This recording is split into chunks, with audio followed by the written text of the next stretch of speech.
The word was spoken by the mouth of the prophets. Let it be. Times of hard working and poverty of souls. The flesh is at a crossroads. Behind the walls of lies, vices of hearts, the human heart despises the truth. Doomed to misery, blind slaves, systems of hungry spawn. And among all this crowd, nuggets hide in empty apartments on the outskirts of cities, tormented by everyone and at all times, utter the word of life with pure lips. The weak string will sink into the deep of oppression, and after it, a new life will be reborn under the all-seeing eye of God, the Spirit of Truth. I welcome you on the platform Movement to the Light. We will not tell you what to do, how to think and what to do. We only give access to information and how to dispose of it. Decide for yourself. I want to say in advance that you should not seek justice, but you should look for yourself and your place in this world. Because in the world of manipulation and deception, it is difficult to find the right answers. From our side, they will not be there either. Only keys will be given so that you can participate on your own in the assembly of the game called life. And today, the time has come for the first episode. The truth is where love is. Love is an absolute and unconditional feeling. Where there are conventions and bargaining, there is no true love, but there is a mirage. Where there is love, there is an order based on God's rule, man's responsibility, female humility, and parental guidance. This thought is very short, but despite this, it carries a very deep and fundamental meaning. Everything in the world begins with love. Absolutely everything. To come to this idea, it is worth discussing it in more detail. For ease of perception, we will analyze each sentence separately and then combine them into a single picture. Love is an absolute and unconditional feeling. It would seem that it is a very simple and understandable phrase, but everything is far from so clear when you start to analyze the context. If you take the word love, then this word is familiar to everyone, but each person tries to cram his own concepts into it. To avoid false assumption, we have added two important definitions. Absolute love has no boundaries and absorbs a person completely, and the absence of conditions only confirms the truth of its manifestation. Unfortunately, many people are not familiar with true love. Many people reduce it to physical sensations, at least to emotional experiences as a maximum. Consequently, people live in a mirage for the bargain in order to receive love, and often in order to sell it in a higher price. And the worst thing is that for most people, love is a feeling that constantly passes from one person to another. Since people on their own can't simply love and enjoy life, the heavenly authority has given people a set of rules, the observance of which gives a positive result. There are a huge number of religions in the world, but despite their diversity, almost all of them educate people in the spirit of love, where there is a order. It is based on postulates in which the fundamental laws and rules are laid down. To talk about it, we need to understand what is worth focusing on, therefore, to the divine rule. There is an addition about male responsibility, female humility, and parental guidance. Now we can say with the confidence that the first series will be devoted to the family, since it is the foundation on which the whole society stands. If this foundation is strong, then all other areas will have stability. Today we will consider the Christian view of the organization of the family and its way of life. For greater clarity, a diagram of the family hierarchy in its classical understanding will be shown to the side of me. This diagram looks like this.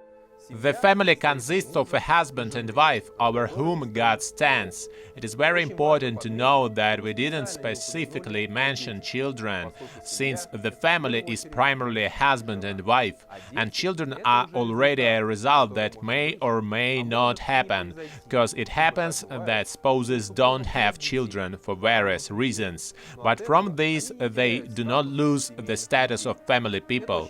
This is a very important observation that it confirmed by Scripture. For this reason a man shall leave his father and mother and be joined to his wife, and the two shall become one flesh. So they are no longer two but one flesh. What therefore God has joined together, let no man separate. These lines tell us that the new family should live separately from their parents, that the husband and wife are not just relatives but a new single organism, and most importantly, this unity is a divine combination, and people have no right for their own reasons to dissolve it.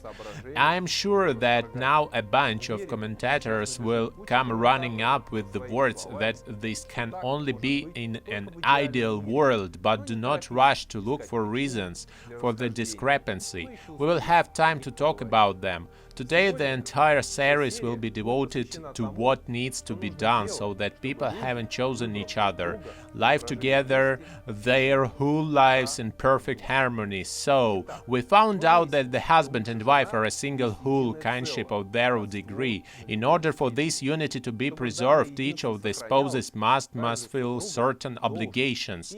For a man this is expressed in responsibility, and for a woman in humility. It seemed to be two understandable words again, but unfortunately hearing a word and understanding the context of a word are not the same thing. Male responsibility has three fundamental principles: ownership, management and control. What does this mean in terms of family? If the husband owns his arrogance, women also have responsibility, but since a man and a woman are not two identical people, both physically are mentioned, female responsibility implies humility. It includes obedience first and creative complacency second. Since women by virtue of psychology have a nature prone of hormone instability, restriction for woman is a blessing, since a man is a head, a woman is a herd. The main thing it isn't to confuse anything. Why is God needed in this construction, since people can calmly agree on their own? The answer is simple. The brain and heart can't agree because they have different tasks. Therefore, people will tell you that the heart is an excellent servant and the head is an excellent master. The main thing is not to confuse anything. But I want you to understand that the head of every man is Christ, the head of a wife is your husband, since he is in the image of the glory of God, but woman is the glory of the man. For man was not made from woman, but woman from man, neither was man created for woman, but woman for man. It should be borne in mind that God and his commandments are the yardstick that allow a man to keep himself in a good shape, in order to know his place and keep a woman to check so that she knows her own. The absence of God-fearing conscience always leads sooner or later to the degradation of family relations. After all, if there is no divine hierarchy, there is no human hierarchy, but there is a desire for a dominance of some over others with exclusively selfish and selfish interests. This is the mirage in which billions of people are immersed today. In order for everything to be in order, you need to learn one simple truth. that puts everything in its place. Where people retain divine understanding, there are strong families practically without divorce. Children live with their parents and there is respect for the elders along the hierarchical ladder. You can take the sample and benchmark to gauge how good or bad things are in your area. Why then are children in the family needed if the husband and wife are already a family? On the one hand, the question is stupid but far from easy. Most people consider children their own blood constitution, and this is a good because it said, and God blessed them, and God said to them, be fruitful and multiply and fill the earth and subdue it, and have dominion over the fish of the sea and over birds of the heavens and over everything living in that moving on the earth. It is only worth considering that people live not only by blood, but also by spirit. Here lies another step in the hierarchy, where a person is given the opportunity to feel himself in the role of God on earth, and those who deal with upbringing of children know perfectly well how hard or time-consuming it is.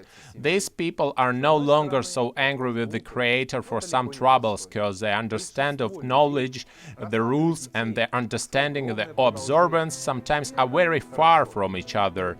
Therefore, people are given many years to invest in their children those qualities that they consider necessary, since blood relationship is an accomplished fact. By spiritual relationship is more work.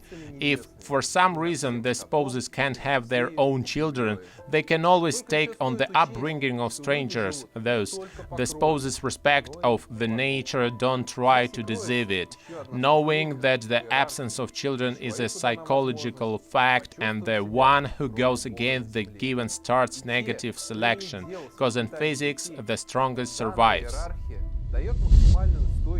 Family stability is based on a vertical hierarchy: God, man, woman, children. This hierarchy gives maximum stability and maximum competence. Where the proximity of people increases from year to year, a man is under the control of God, a woman is under the control of her husband, and children are under the control of their parents. This is order, is love. Husband and wife can't part just because they're not satisfied with something, because choice is responsibility and it involves obligation. A person may not like a lot, but there is a such word must. It is the main thing in family relationships. The exception is a sin of adultery, and we'll definitely talk about it, but already it is in next series. And the last thing, remember, one episode will not provide a comprehensive answer to everything. We did this on purpose so that you would come to the conclusion that there is no answer to everything, that the answer to everything lies in the answer to many questions. We will deal with this question in the next series, which will complement each other so you have an integral picture, for although the whole is a combination of many details, it is not always identical to them. Like grain, it is an integral part of bread, but it isn't originally bread. On this today we'll finish. Peace to you and your house.